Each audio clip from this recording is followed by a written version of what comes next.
چلیے میں نوجوانوں سے کہتا ہوں, بزرگوں سے بھی کہتا ہوں, چلیے ایک پریکٹیکل کیجیے.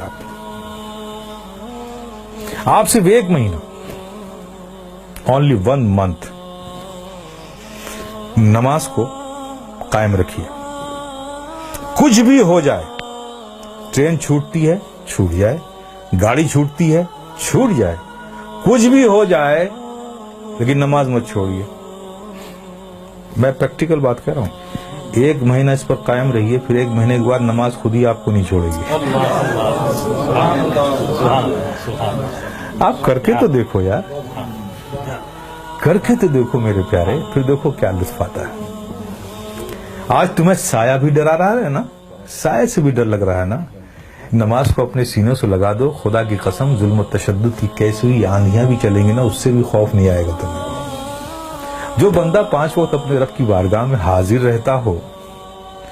ارے بھائی, ایک آدمی ہے جو منسٹر کی آفس میں کام کرتا ہے, اور دوسرا آدمی جو آفس میں کام نہیں کرتا لیکن 3 بار پرائم منسٹر کے پاس جاتا ہے, تو دیکھیے کیسے سینے چوڑے کر کے چلتا ہے وہ. اس کا آنا جانا پی ایم کے وہ آفس میں ہے, دیکھیے اس سے لوگ ملتے, ارے صاحب یہ پی ایم کے یہاں, اس سے پی ایم سے تعلقات ہے, پی ایم کے یہاں آ جاتا ہے, ہمارے پریزیڈنٹ سے اس کے تعلق. دیکھیے کتنا بے خوف گھومتا ہے اس ملک میں. اور تم, اللہ نے کتنا فضل فرمایا کہ 5 وقت تمہیں یہ سعادت نصیب کرتا ہے. میرے بندو آؤ میری بارگاہ میں, جب تم کھڑے ہوتے ہو تو میں تمہیں دیکھتا ہوں, تمہاری عبادت, اور ایسی حالت میں کھڑے ہوتے ہو, ایسی حالت میں کھڑے ہوتے ہو. چونکہ میں دیکھوں گا نا, تو میں جسے دیکھوں اس کی حالت بھی تو ویسی ہو.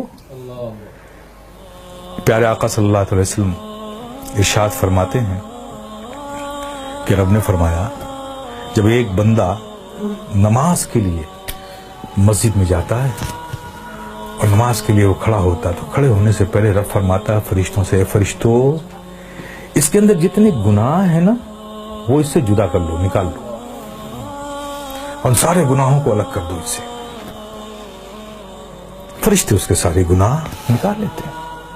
اب بتائیے, سارے گناہ نکل گئے اور آپ نماز میں کھڑے ہو گئے, اللہ اکبر, اور رب کی توجہ آپ پر, رب آپ کو دیکھ رہا ہے, آپ اس کی عبادت میں کھڑے, گناہوں سے خالی ہو گئے. آپ سوچئے اب نماز ادا کر رہے ہیں, صدق دل سے میاں انہماک کے ساتھ رب کے ذکر میں, اس کی یادوں میں مستغرق ہو کے آپ جو بھی دعا مانگو, گناہ الگ کر لیے گئے, عبادت میں ہو, رب کی بارگاہ میں ہو, دعا قبول نہ ہو.